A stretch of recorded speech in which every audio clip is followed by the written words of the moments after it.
Welcome everyone to Tradecraft Tuesday. This month, we are talking about macOS and very specifically Amos, and we'll get into that in a second. So this talk is Famous Amos, protecting your cookies and crypto. All right, let's get rolling here. So a few things we're going to touch on today. We're going to touch on infostealers in general, as Amos is an infostealer. We're going to talk about it specifically, some of its functionality, and then some of the variants of it. And lastly, touch on how difficult classification and attribution is when it comes to infostealers or malware in general. My name is Stuart Ashenbrenner. I am a staff macOS researcher here at Huntress, and I'm joined by Alden. What's going on? Yeah, I'm a senior detection engineer. I primarily focus on like the macOS side, but I'm also doing all the general detection engineering stuff. Cool. So a quick overview of infostealers in general, just to kind of get a baseline here before we dive into this very particular one.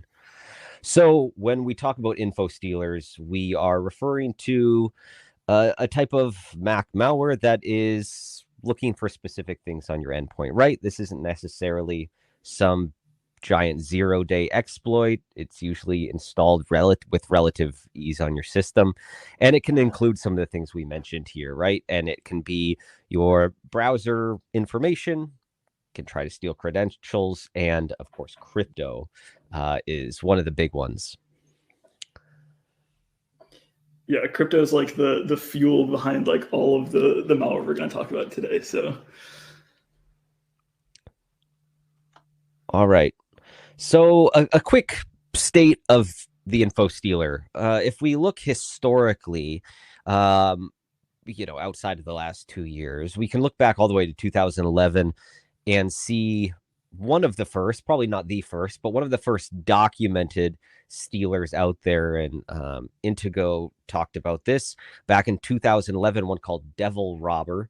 And of course, there's some other ones too that came out more recently, like Electrum Stealer, some other ones, Xloader and Zuru, which have been popular over the last few years. And then as we move even more recently, we get things like Amos, which kind of first came on the market, some written in Go, and some other stealers. And one of the interesting things, right, as we kind of follow this from its inception to now, where we already have a handful of infostealers that have been talked about this year, including Cuckoo, which is came out, I believe, last month or maybe the month before, a blog by Kanji, which you can check out in our handout section if you want to check out that blog. Chris Lopez and Adam Kohler wrote a really interesting blog about that malware. We're actually going to talk about it a little more later. But when we look back historically, especially like Devil Robber, we see Bitcoin mining back in 2011. It was distributed through, of all things, BitTorrent.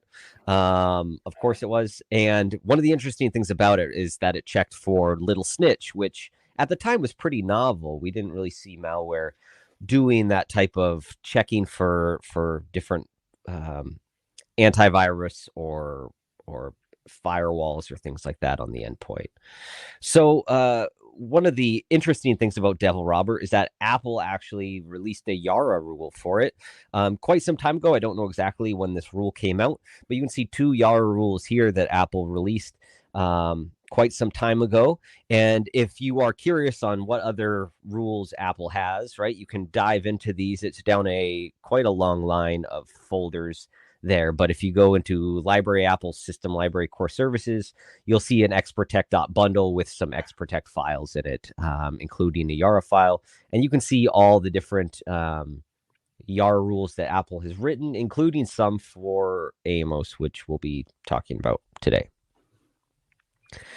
So Amos specifically, there are a lot, and we'll talk about classification and attribution more later, but Amos has a pile of different names. Like a lot of people will call it AtomicStealer or Atomic Mac Stealer, Atomic macOS Stealer, hence the name Amos. Apple in their YAR rules, as I mentioned, decided to name it Soma very brilliantly, just flipping it around and writing it backwards as in typical Apple fashion. And you can see they have 5 rules for it, A, C, D, E, and F. No idea what happened to Soma B, but throughout this presentation, we'll just refer to it as Amos. If you look across the internet, you'll see it by a pile of names, but that's what we're going to use today.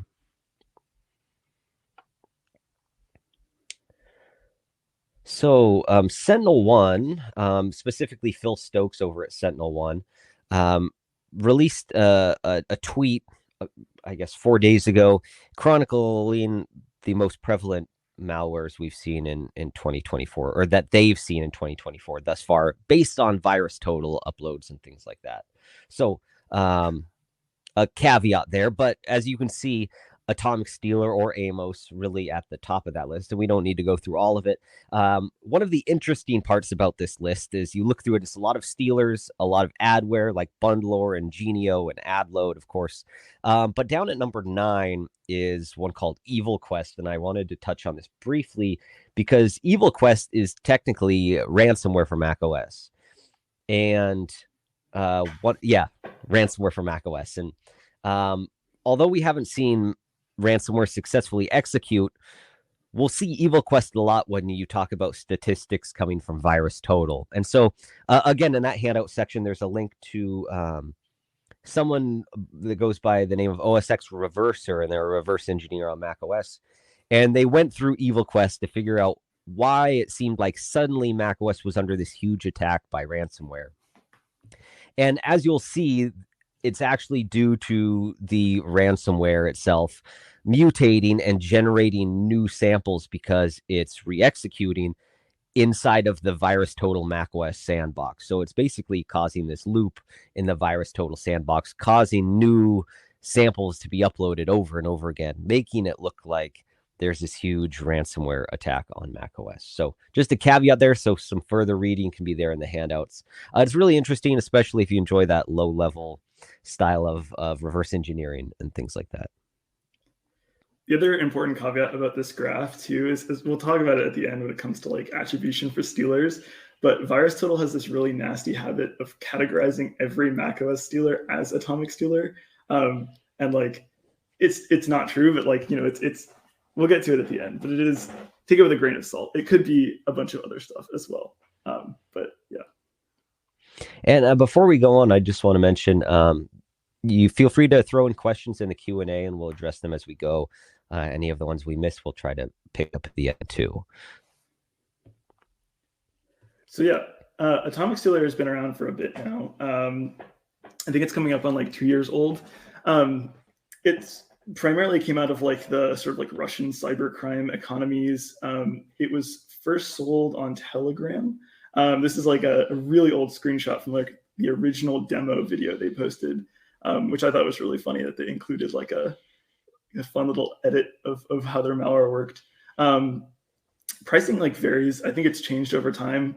Currently, I believe it's around $3,000 a month, which is impressive for I don't know. I don't want to say like low sophistication, but like it's nothing too crazy. I don't know if I'd pay $3,000 a month for it, but they don't really have much like competition in terms of like software you can buy. There's definitely like other stealers that are being operated, but they're not like things that you as a affiliate or whatever can buy and use. And yeah, they offer like all this software stuff you would want with your $3,000 a month. You know, they have builders, they have support channels. There's like a control panel so you can sort of like modify your builds and stuff like that. It is shockingly just like a real business. I guess like all cybercrime is now, but yeah, that's sort of like the ongoing economics for AtomicStealer. So in terms of like functionality, AtomicStealer isn't particularly unique. As we get to in the end, stealers all kind of look for similar stuff, and it can cause some confusion. Generally, though, they're going after like cookies, tokens, stuff from your browser. Crypto is a huge one for them. All of these stealers are consistently looking for like wallets, whether it's like ones stored on your actual computer, or like ones with like MetaMask or whatever, like browser plugins. But they're always like adding and changing functionality. Like they've started like yoinking just random stuff from like desktop, looking for like files that have like password.txt, stuff like that. So yeah, they're always sort of updating, I guess, what they're looking for. Some variants added like game files, so they're going after your Robux now. If you guys are Roblox players, watch out.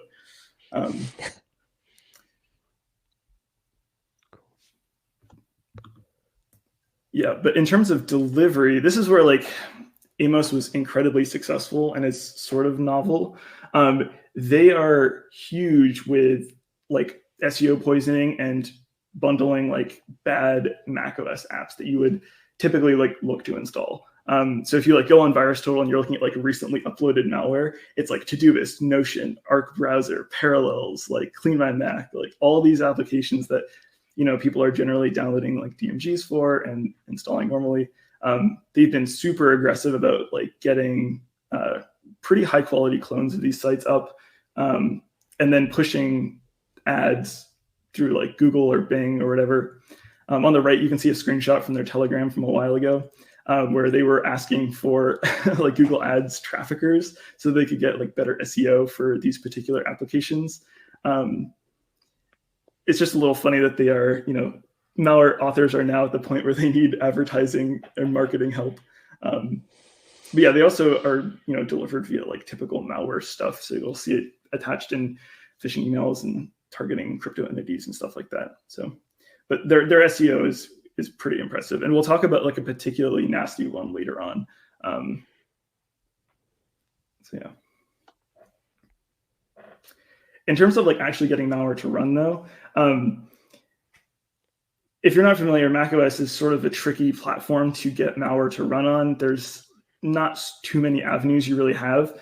The primary one, and the one that Amos puts a lot of time and effort into, is making these like DMG installers look pretty convincing. So, typically when you're installing an application, you'll get like this little window that pops up that looks just like the one on screen. And you have to like drag your application or drag the little icon into applications, or you like right click on it and run it. So they do their best to try and like really like socially engineer you to run their application, and sort of bypass all these things that macOS has in the way when it comes to running like unsigned applications. Because I haven't observed any instances of them getting their malware signed, but yeah, this is their like primary like go-to method. So to expand on that just a little, because it is kind of their main way of delivering malware, I thought it was important to kind of talk about what's actually happening under the hood a little. And so there's really two pieces to this. You have gatekeeper when you are looking at the security that macOS ships with their products. You have this idea of checking, blocking, and remediating, and gatekeeper is really the first step. And what comes before it is file quarantine. So let me get this video rolling. So in this case, right, I'm downloading a new file online, and I am opening it for the first time. And so what macOS will do is it'll give me a prompt and say, hey, we noticed you downloaded this application from the internet. Are you sure you want to open it? And most people just say open and move on. And so one part I wanted to add into this as well, this is just a program called QLab. And in this case, right, this is also another case where there's another Apple security mechanism tied into this, which is TCC. So if we open it, we can actually try to use the microphone. Apple will ask if that's okay. If we want to use the camera, same thing. Apple has a ton of these, as you can see, these pop-ups that they deliver constantly to try to kind of make you this, in some ways, illusion of privacy.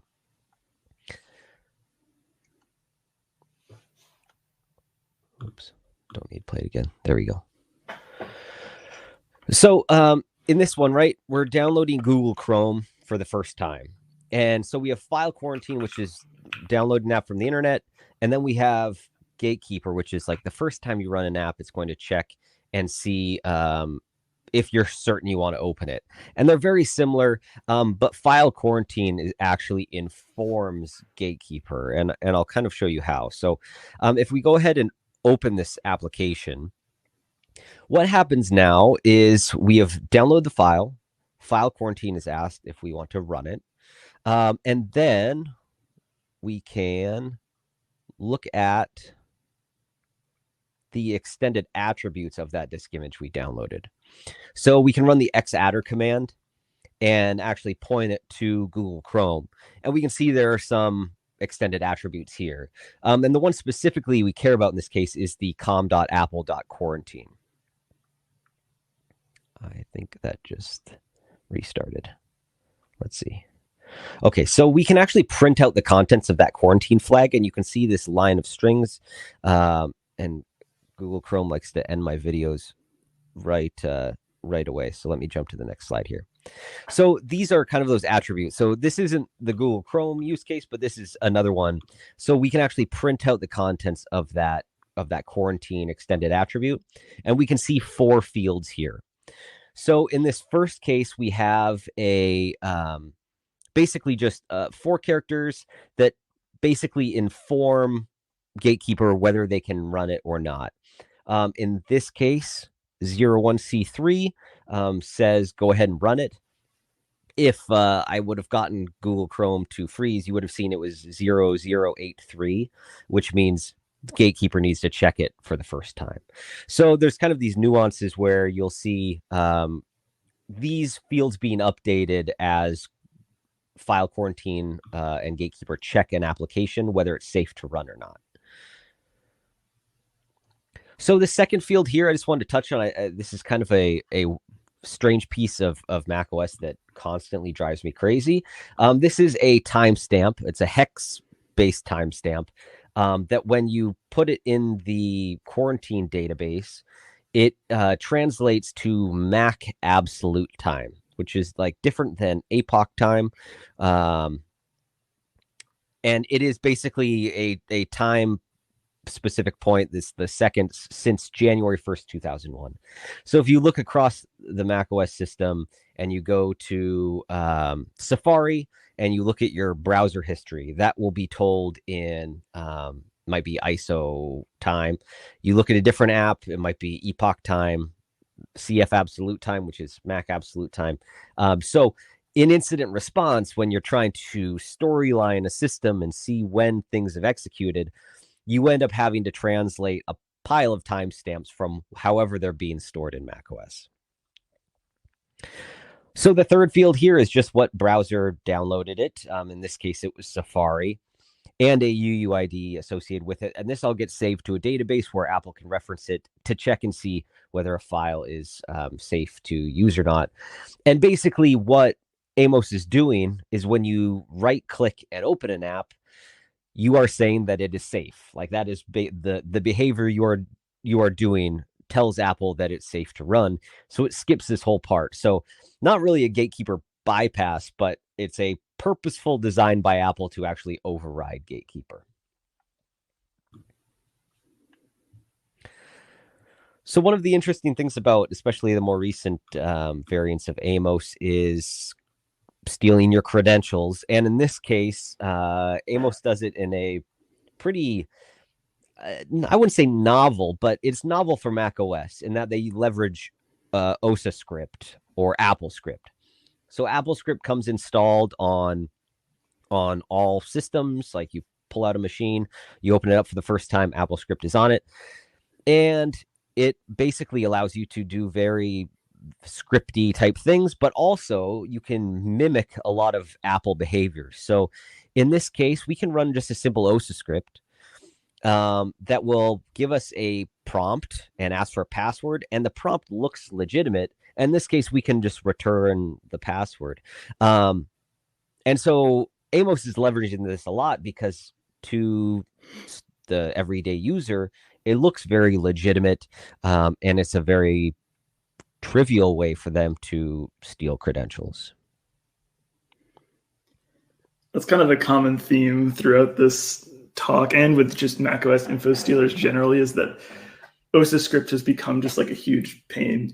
because it is sort of like the PowerShell for macOS that makes doing suspicious looking stuff really easy. But AtomicStealer, in terms of like development over time, developers are very active. As I said, like these samples get uploaded to VirusTotal all the time. Generally speaking, like they have pretty good detection rates, like 30-ish. And like obviously for them, like that's not great. Like Apple's sort of been trying to like tackle AtomicStealer and like sort of the other stealers we're going to talk about pretty heavily. They've been adding lots of extra tech rules. So in response, like the developers are always sort of trying new methods. They have gone from like a very like bog standard C++ version to sort of adding on now like AppleScript versions, like fully native, like the whole thing is AppleScript versions, Python versions, Swift. Like they've added a bunch of different like mangling to the C++ versions. But you can see that they're sort of like improving in terms of like OPSEC and getting better about making sure that their builds are less identifiable via just, either like AV detections or Yara. So I think we're going to walk through like a couple examples of just like stuff that they've been doing. Not in any particular order, I just ones that I thought were kind of interesting to touch on. So yeah, I don't know, Stuart, do you have anything else for that? No, it's all right. I do want to quickly address, someone asked if the slides are made available afterwards. We don't typically make them available, but if people are interested, we can get them sent to you in a follow-up email or something. Binja, hell yeah. So this is one of the ones that they started doing probably 3 or 4 months ago, I think, where they used to just have like a binary that was it. Like it was just like the thing that would do all the stealing. It was the thing that when you installed via the DMG, it was just the application that ran. And that sort of had an issue where like it was pretty easy to fingerprint at that time because they were just leaving all of the like wallet strings in plain text and stuff like that. So they started moving to using like a dropper. It was written in C++. It was nothing too crazy. Like it was literally just like a cradle that had like an encrypted blob. And then they would just like write it to disk and then like subprocess, like run it via like, they just as if you were like in a terminal. This particular one, it was literally just like a single byte XOR key that they XOR with 9 for some reason. I don't know why. You'll find like frequently if you look at AtomicStealer, their crypto implementations are a little dodgy. Like they don't quite understand what's going on, but they're trying their best, I guess. In this one, it's actually decrypting a Python script. So earlier, I think there was a couple of screenshots of like the Python version. And they just write it to like var temp OLX and then literally run Python 3 on that malware. So in terms of like writing detections, that one was a really hard one to go for. But yeah, this particular like C++ dropper, they've used for a bunch of different versions, like all of the like stuff we mentioned earlier, like the AppleScript, the C++ stealers, like they've all been dropped from this one. They sort of moved away from it in favor of like better string encryption, like obfuscation stuff, but it is still around. And it's pretty easy, luckily, to like automate like dumping of these payloads because again, Binja is amazing. And I have plenty of scripts that I'm happy to provide like afterwards too, if people are interested. So yeah, this is the like fully native AppleScript version. I've never actually seen like such a complete piece of software written in AppleScript. Generally, it's like a little thing that like an RMM's doing to like make a little prompt pop up or something. But they actually went through the effort of writing like a full script to do stealing in AppleScript. So it does all the stuff you'd expect. Like it looks for sensitive files, the crypto wallets. You can kind of see right there some of the stuff they're looking for. But then like interestingly, like they just curl the file off to their C2. And that C2 that's in the screenshot there, like that 79137 is one of the more popular ones. So if you're like looking for, Amos samples and you want to find like an easy pivot on VirusTotal, that's a really good one. Yeah, but nothing too crazy again. Like this one is really easy for detection writing because like all of this stuff is just getting run via like a shell. So you know, if your visibility is just a shell like command line stuff, it's pretty easy to write detections for, which is nice. Again, like they're not really like trying to hide anything here. Like there's no string obfuscation in the AppleScript version. It's just pretty easy. I don't even want to call this reverse engineering. This is just like reading code. But yeah, it's interesting to see like how creative they're getting with their solutions. They are getting a little gnarlier when it comes to some of their C++ stuff. This one made me laugh because like I'm a big CTF player, and generally like RE challenges and CTFs have stupid stuff like this where they'll just like chain a bunch of like Boolean operations. I think this is called like mixed Boolean arithmetic. It's like the actual like obfuscation name. But this particular instance of the C++ version, they added like some symbol mangling. So the names are really funny, like business message. The file, like the method that writes to a zip file in this sample is called write my ass, which I was like, okay, somebody was clearly like a little upset about their code not running or something. Yeah, this version has really low detection rates, despite the fact that like structurally it's very similar to any of the other Amos samples written in C++. It's just, you know, they're changing it so often that these YAR rules are sort of, you know, easy to bypass, unfortunately. So yeah, I pulled this one from VirusTotal like yesterday evening, and you can see it's still got like 0 detections. Yeah, it's still reaching out to that like 7.9 IP address, so they haven't really changed that. They're not great about like moving infrastructure, but I thought this one was funny. So if there's any other CTF players in the audience, you're probably like, oh, okay. Yeah, and then in terms of like other encryption stuff they've tried, this one was hilarious to me. So like their usual go-to is like a single byte XOR. Sometimes they'll do multi-byte, but they'll like only use the least significant byte because they don't really understand that you have to like shift the string. But yeah, this one they just like it's XOR again, but like they added some weird like shifting stuff. Like I don't know, it doesn't really add much more security. Like it's pretty easy to re-implement in Python. And I think there's a bunch of like public re-implementations of this. But again, like I don't know, like, cause this isn't like an algorithm that I could figure out. I've talked to a bunch of people and I think it's just some stuff they like imagined up, instead of using real crypto. But again, like you can see they're just picking like the goofiest function names ever. Yeah. Sheller my. So now we're going to talk about a pretty high confidence version of Amos that came out, I don't know, a bit ago. I think it was 2 months ago, 3 months ago, called Cthulu. And it's a pretty interesting story because it's like, it feels like there's like some drama when it comes to like the macOS Stealer groups. And this is like the first like instance I think that I saw of like another group sort of using like a high sort of similarity to AtomicStealer in terms of like code reuse.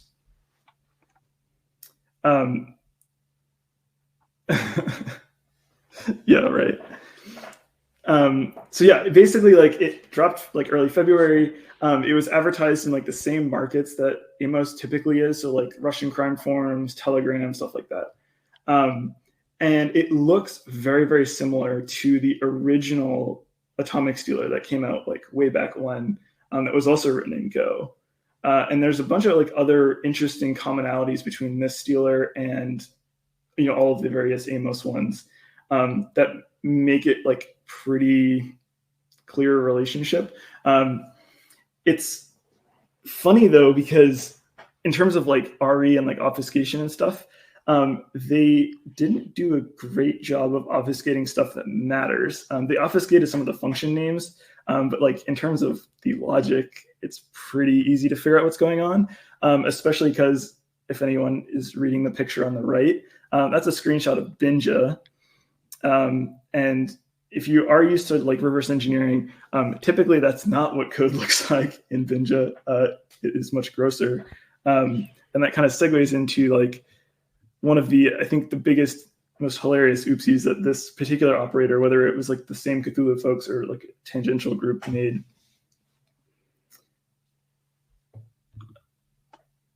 So in terms of like finding samples, we put out Yara stuff on VirusTotal to like monitor for new malware.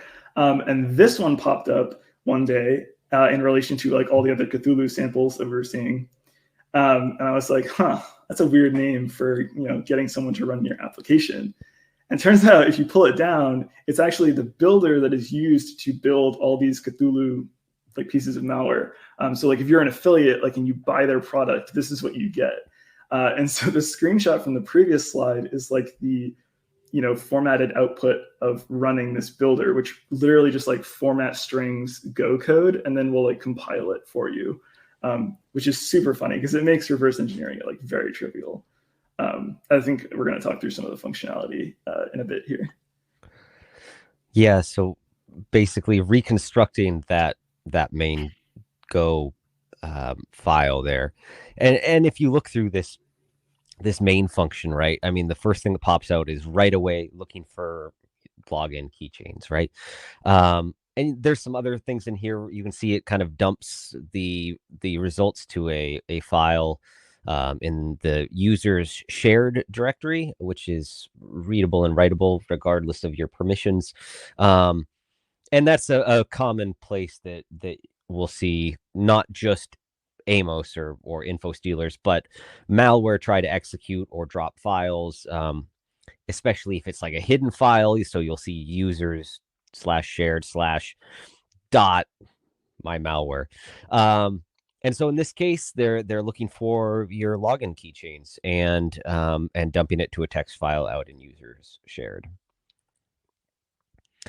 So if we go to that attempt to grab keychains, you can see right here it's running this command from just basically a bash command, so security space list dash keychains. And what that basically does is give the returns a couple lines basically saying where your login keychain is located, and then further down you can see they actually look for that later on, down near the bottom, checking to find that login.keychain file. One of the other funny things that they were doing in relation to like keychain stuff is that they were bringing this tool called Chainbreaker with them, like included like in the file when you drop it, which is just a really funny thing to do because it is a pretty, I'd say, commonly looked for thing when it comes to bad stuff running on a host, like red team tooling wise. And so they just brought it with them, didn't change the name, and we're using it for trying to dump keychain stuff. And then of course they're also looking for all the crypto wallets here, or a lot of them listed out here that they then look for later on. Yeah, and this was another one of the things that sort of gave away that there's a similarity, because the crypto wallet strings were in the same order they are in like all of the other AtomicStealer builds, which granted could be complete coincidence, but it seems pretty unlikely, at least in my opinion. I don't know. Other people may disagree, but. And then at the end, just dropping all this again to the users shared. I touched on this earlier, but you can actually see right there, right? Cthulhu _ macOS. So this is one of the other like kind of hilarious parts to this.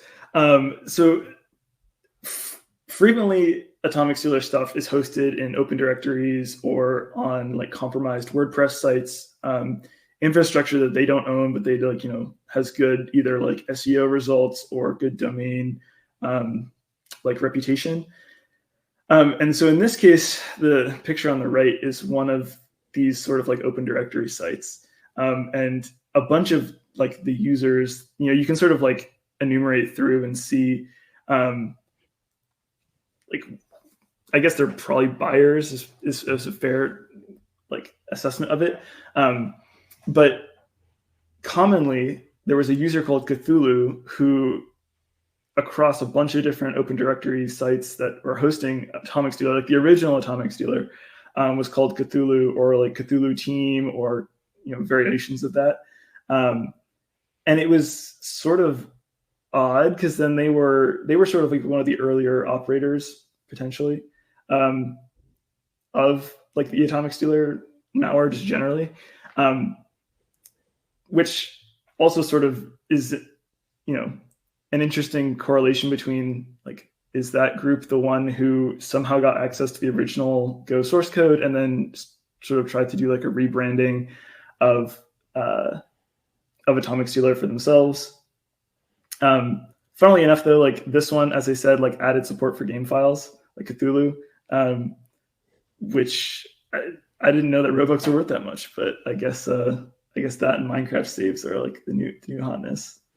It also did have a kill switch, which I thought was really funny. They added like if there was an applications / the JLE thing, it would not run, which is clever because we've seen threat actors run infostealer malware on themselves before, and that's always a funny time. So,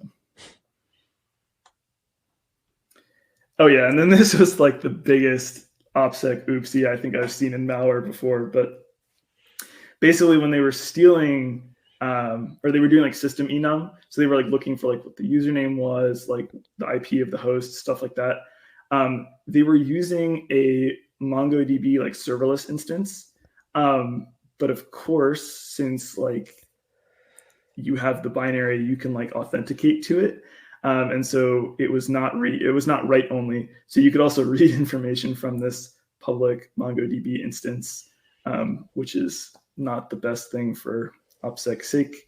And then in terms of like exfil for files, like one, they had just like standard like HTTP C2. But the better part was that they had a like Telegram bot that they were using to send stolen files to a Telegram channel. And you can see it's commented out here. So they stopped using it, but we still have bot token and a channel, we can look at and see how successful they're being, which is kind of a hilarious fail. But Cthulhu never really like took off in terms of like popularity compared to AtomicStealer. I don't know. We don't, obviously you can't tell why, but like I would wager that it was probably that the uploading of a builder is a pretty tough one for your malware not being detected. So.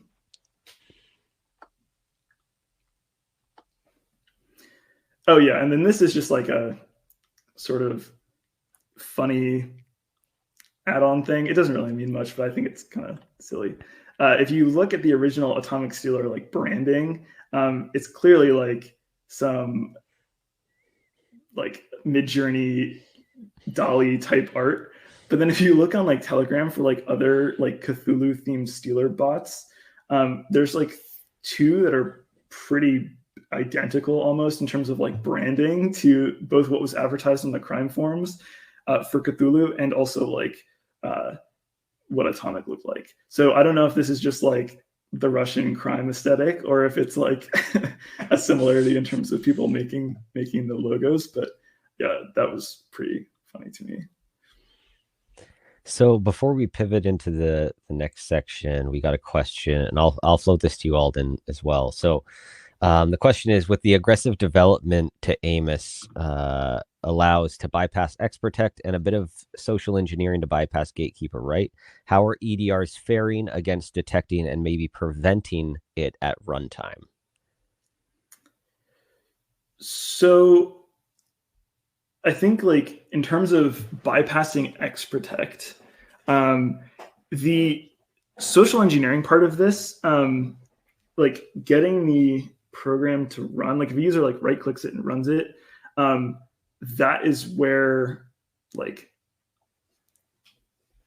at that point like the file is on disk, and so like it is, regardless of like the social engineering aspect, like XProtect is a pretty good odd of getting it at that point. But also like immediately as it starts like running any sort of like OSA script commands or stuff like that, which is usually what it's doing like first, and it can't really do too much without a user putting in their password. It's like pretty easy for EDRs to pick it up at that point. You can also pick up when the DMG is mounted. So like when you download it and you start to like, and you double click on it and it gets mounted as a drive, that's a pretty, like, we've had good success when it comes to like detecting if those are being mounted, especially given that like they're using particular names and like assets there. without giving away too much secret sauce, that's kind of like a good way for EDRs to catch AtomicStealer, like social engineering you into running their app.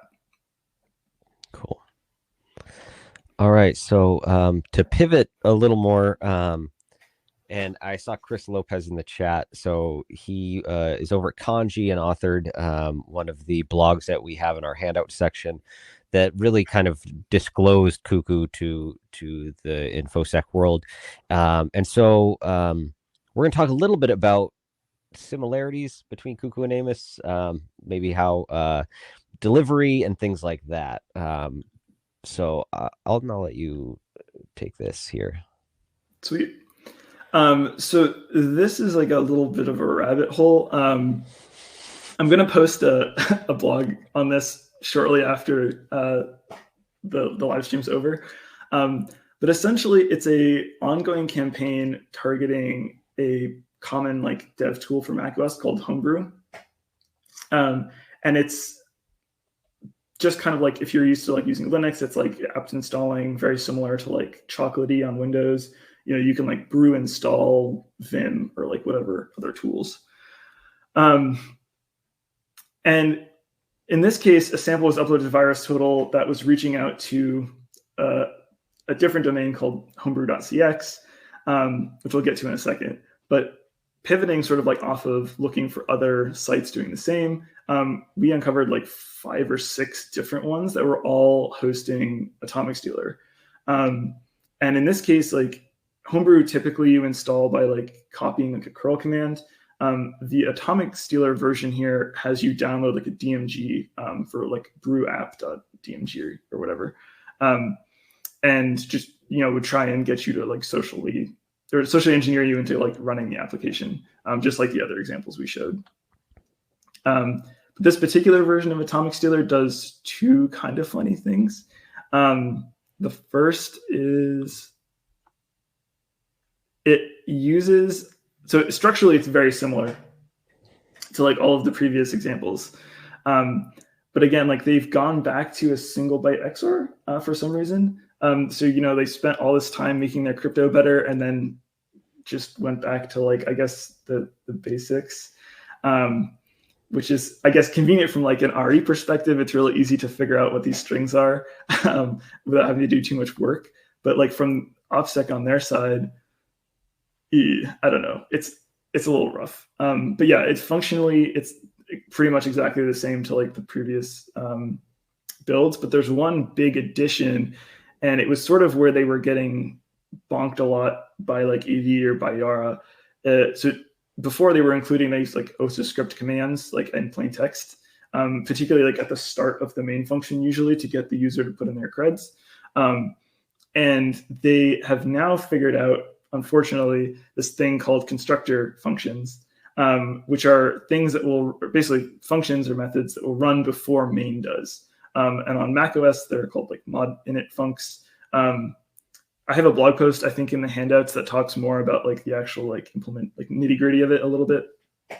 But it's been used by like, typically it's used to just like set up objects that you're going to use in your main function. But like you can also use it to do stuff like string decryption, which is a little annoying because if you're like I don't know, like just looking at it in running strings or in Binja or something, it doesn't immediately jump out at you as like a thing that's running. So you'll be looking in main like, why is there no strings? It's weird. And it's because they're hidden away in this like function that will not always get picked up by disassembly or like RE tools. But yeah, basically it's just code that runs before main. And they're using it to decrypt some of like the more sensitive stuff. So like the C2 IP address, the OSA script commands, like other things that were frequently being included in Yara rules. So it shows that they're kind of getting a little bit more competent, unfortunately. But again, it's just like whack-a-mole when it comes to their dev. So here's where we get into like the interesting sort of like Cuckoo, Amos, like weird campaign similarity stuff. Yeah, and again, thanks to Chris for sort of bouncing ideas off related to this. But so This one was particularly gnarly because instead of using a DMG and getting you to like download it, right click it, and run it, they did something much more crafty. And I think it was probably the most convincing way I've seen a threat actor like try to infect you. So as I said, like typically when you install Homebrew, you copy paste like a bin sh curl some installed sh script, and then you pipe it to bash. It's really small in that picture. I made it because I thought that was funny, but basically you just like copy that command, copy it into your terminal, run it, and it will do all the stuff for you. In this case, it's prompting you for a password, which is not super unusual if you're like installing tools. Oops, sorry. You're good. But then afterwards, they are just curling a brew installer binary to temp and then running it, which like that's AtomicStealer that they're running, or sorry, this Cuckoo that they're running. But like as a like developer, if you wouldn't see that, right? You're not gonna like read through the installer script. I don't think most people would. And yeah, and there you go. Now you've gotten popped. And they're also installing like proper brew afterwards, which is pretty impressive in terms of like, I don't think most developers even would notice that they have a random executable running out of temp. So it was sort of good on their part for like creativity. I haven't seen the Amos crew get this slick before. But yeah, there's very similar functionality between Cuckoo and AtomicStealer, which again, like it's pretty easy to like misattribute which one's which because they're sort of looking for similar stuff. Cuckoo's a little more advanced, as you can sort of probably tell by the install script, but functionality-wise, it is also a little bit better. String encryption though, like it's still pretty trivial. Like this is the implementation that they're using for most strings in this binary, at least. They change the key a little bit depending on like, they'll add like a different one or two keys around for, it wasn't even particularly sensitive strings either. I don't really know what's going on there, but it's just like a rolling XOR. So like re-implementing it is pretty easy in Python. Essentially, it's just the same as if you were, this single byte XOR we were talking about earlier, but instead of using like one byte for doing that, they're sort of using this whole string and they just sort of like roll through it. So yeah, they just store the strings encrypted. They'll like memcopy it to like a little, buffer, and then they'll run this this string decryption routine on it. Again, this gets like most of the strings. I would say like 80% of them in that binary, but the rest of them are sort of just, one-off weird keys, or some of them are even like single bytes. It's very odd. But yeah, this is our like re-implementation in Python. It's pretty self-explanatory. Like it's nothing too crazy. It's just like a keyed XOR. So yeah, like as it said, you have a string, you have your encrypted buffer, and then like you just sort of like roll through and XOR each byte together. And then you get your decrypted string. So in terms of like decrypting it with Binja, it's pretty easy to automate. You just find all the uses of that function and then apply that operation to them. And then, yeah, like they're running xadder-d on, I think there's like a second stage or something that they're downloading. But yeah, it's just very funny that they're, again, just like running these commands that you can detect on. So improved OPSEC, but still not super great. So yeah, now I'm just gonna like talk a little bit about classification and attribution woes when it comes to some of these info stealers. Debatably, this is a skill issue or an information issue, but like I think most people who are in the space will probably agree here. So stealers in general are very similar in terms of functionality. I think this is more so true on macOS than it is on Windows, just because there's such a limited number of options that malware authors have to get malware running, to like steal your credentials, to trick users. Like there's a pretty like narrow sort of stuff, number of tools you have access to, which means that like if you're looking at like behavior that each info stealer is doing, like the commands that they're running, they're all going to look pretty much the same. The campaign tactics are very, very similar. Like they're all sort of trying to do malvertising to drop a DMG that's going to socially engineer you into running their app. Annoyingly, the infrastructure tends to have a lot of overlap. If you look at like some particularly suspicious, autonomous systems like Evil Empire, there's just so much shit in there that you would figuring out like which operators which, or like if they're the same or if they're like different groups that are working together. It's really hard to pick apart like different campaigns, and you end up like on VirusTotal especially with a lot of like misclassifications of like they basically just think every macOS infostealer is AtomicStealer, and not that it really matters, but it's all still bad. But it can be kind of frustrating when you're trying to figure out like attribution stuff. So yeah, it's a huge pain. And you can see like there have been so many posts about AtomicStealer, in particularly from Sentinel-1 or Kanji or Malwarebytes or Jamf. Like it's a long list of people who are covering this. And it's just been so popular as of late, like just the info stealers in general, but specifically Amos and its like family of associates. Yeah, they've been busy. Yeah. And so with that, we'll have an accompanying blog that will come out in the next week or two, and we'll include some Yara and Sigma rules with it. And to that note, I did see in the Q&A, basically, what does Huntress protect us, or how does Huntress protect us against these attacks? So Huntress would, in a few ways, right? Like there's the persistent side of things. So if Amos tried to persist, we would see that. And then on the EDR side of the house, we're just rolling out EDR for macOS. So as Alden alluded to earlier, right, looking for whether it's like the downloaded disk images or some of the commands it's executing like that. We have visibility into that too. So in a handful of ways, right, like trying to have those different layers of defense to catch it at whatever stage.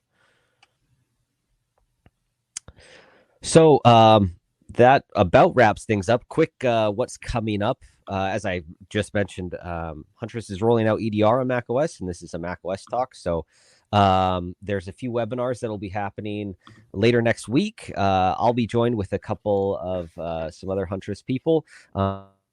And so that will be next Wednesday and Thursday, depending on what time zone you're in. You can tune in. And then, of course, the May product lab coming up as well. So make sure you tune into all that. And, of course, the upcoming Tradecraft Tuesday episodes. We have one about phishing coming up in June, and then an M365 one with Matt and Jamie in July. So you're registered to attend, but we hope to see you there as well. I don't see any other questions, so I believe we can wrap things up. You can find both Alden and myself around on all the socials. I'm at Stuart J. Ash. Alden is at Birch Boy with a 0 for the second or for the O. But yeah, thank you so much for coming. If you have any other questions or comments, make sure you let us know. Let's see. Oh, quick question. Is there anything specific we need to do to enable Huntress EDR Max? So update has a system extension. We have some KB articles too, but feel free to reach out to your account managers with any questions too, or just find myself and I can point you in the right direction as well. So great. Thank you everyone for coming, and Alden and I will see you around soon. Thank you.